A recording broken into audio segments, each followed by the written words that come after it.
students, so today in this class we are going to start the new chapter, that is profit and loss. So student, here we will learn all the terms related to profit and loss. What are profit and loss, and what are the related terms to this topic, profit and loss, like CP, that is known as cost price, and SP, that is known as selling price, है ना. And here we will learn how to solve the problems based on profit and loss. और हम लोग यहाँ पे ये देखेंगे कि प्रॉफिट एंड लॉस के बेस पे हम मैथमेटिकल प्रॉब्लम्स को कैसे सॉल्व करते हैं. तो फर्स्ट हम लोग इससे रिलेटेड जो टर्म्स है वो देखेंगे, इससे रिलेटेड जो फॉर्मूले हैं वो देखेंगे, उसके बाद हम लोग क्वेश्चन को सॉल्व करेंगे. हाँ, तो फर्स्ट जो इससे रिलेटेड टर्म है दैट इज़ सीपी. हाँ, इसको हम बोलते हैं कॉस्ट प्राइस. क्या बोलते हैं? Cost price. तो स्टूडेंट, कॉस्ट प्राइस क्या होता है? वो प्राइस जिससे हम किसी वस्तु को खरीदते हैं, मतलब जिस प्राइस पर हम किसी वस्तु को खरीदते हैं that is called cost price. तो हम कह सकते हैं the price at which any object is bought, यानी वो प्राइस जिस रेट पर हम किसी वस्तु को खरीदते हैं that is called cost price, उसको हम कॉस्ट प्राइस कहते हैं. शॉर्ट में हम इसको सीपी लिखते हैं. सेकेंड जो इससे रिलेटेड टर्म्स होता है दैट इज सेलिंग प्राइस, इसको शॉर्ट में हम लोग एएसपी बोलते हैं. तो the price at which any object is sold, यानी वो प्राइस जिस रेट पे हम किसी भी वस्तु को बेचते हैं इज कॉल्ड सेलिंग प्राइस. तो उसको हम क्या बोलते हैं? सेलिंग प्राइस बोलते हैं. तो student, these are the two important terms related to this chapter profit and loss. तो प्रॉफिट मीन्स होता है लाभ एंड लॉस मीन्स होता है हानि. तो हम लोग इस चैप्टर में लाभ और हानि के बारे में पढ़ेंगे, इससे रिलेटेड जो टर्म्स है उसके बारे में. हाँ, और इससे जो रिलेटेड फॉर्मूले हैं वो भी हम वन बाय वन डिस्कस करेंगे. तो पहला जो हमारा फार्मूला है, फार्मूला का कंडीशन है, पहले हम लोग ये देख लेते हैं. फर्स्ट कंडीशन ये है, if SP greater than CP, यदि एसपी अधिक हो और सीपी कम हो, मतलब सेलिंग प्राइस अधिक है और कॉस्ट प्राइस कम है, मतलब हम खरीद रहे हैं कम में और बेच रहे हैं अधिक में, तो ऐसे में हमेशा प्रॉफिट यानी लाभ होता है. हाँ, किसी भी वस्तु को हम खरीद रहे हैं 100 रुपये में और बेच रहे हैं 150 रुपये में, तो क्लियर है here I am making a profit. हाँ, तो ऐसे केस में प्रॉफिट का फॉर्मूला होता है selling price minus cost price, यानी एसपी माइनस सीपी. समझ में आ रहा ना? तो अब हम इसी से दो और फार्मूले प्राप्त कर सकते हैं.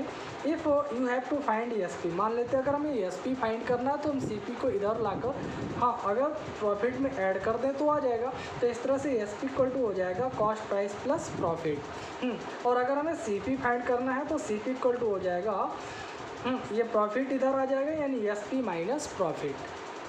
यानी एसपी निकालना है तो सीपी में प्रॉफिट को ऐड कर देंगे और सीपी निकालना है तो एसपी से प्रॉफिट को माइनस कर देंगे. हाँ, तो ये तीनों फार्मूला आपको याद रखना है.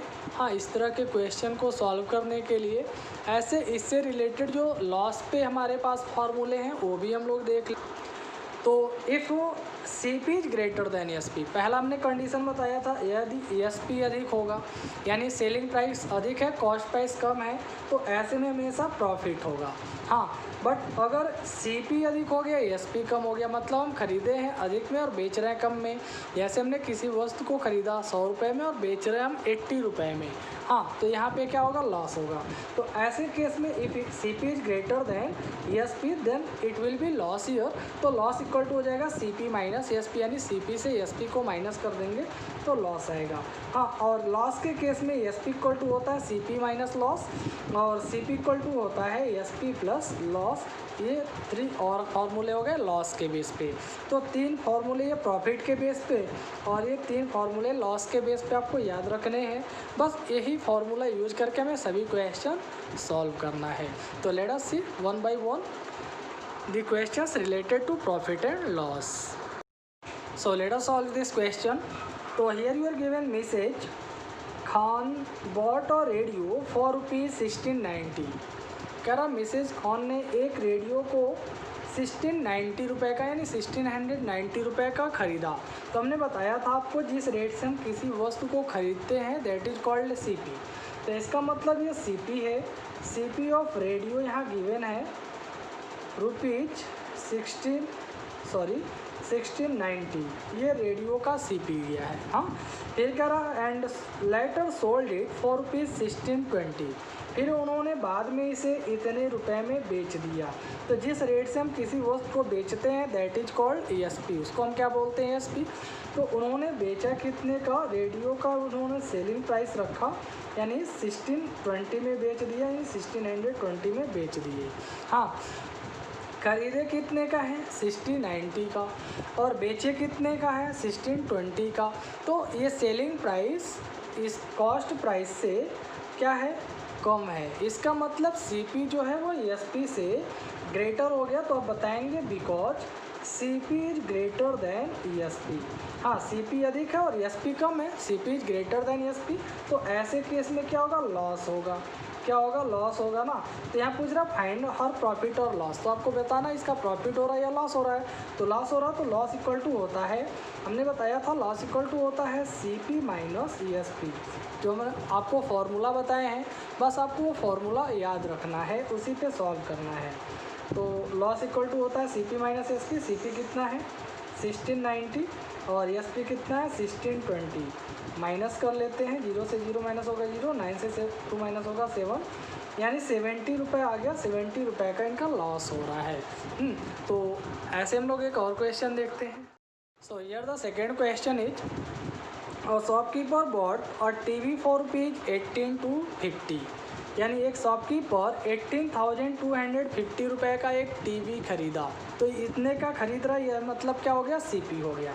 तो हम यहाँ लिख सकते हैं सीपी ऑफ, हाँ, CP of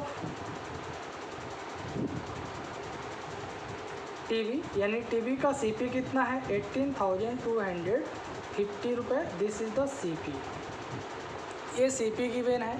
and sold it for rupees 22,570, और इतने रुपए का उसे बेचा। तो मतलब ये आपका आ गया ईएसपी। तो ईएसपी ऑफ टीवी सेट ये है रुपीज़ 22,570, ये ईएसपी गिवन है। तो फाइंड इज प्रॉफिट और लॉस। तो कह रहा है इस प्रोसेस पे उसमें क्या हो रहा है, प्रॉफिट हो रहा है या लॉस हो रहा है। तो प्रॉफिट या लॉस जो भी पूछे इसके लिए पहले आप क्या करते हैं, अब सीपी और एसपी दोनों को कंपेयर कर लेते हैं, विच वन इज ग्रेटर और स्मॉलर। तो यहाँ देख रहे हैं सीपी कितना 18,250 यानी इतने का खरीद रहा है, और एसपी कितना 22,570 यानी इतने का बेच रहा है। तो एसपी यहाँ पे सीपी से अधिक है। तो आप बताएंगे because ESP is greater then CP, यानी ESP CP से ग्रेटर है।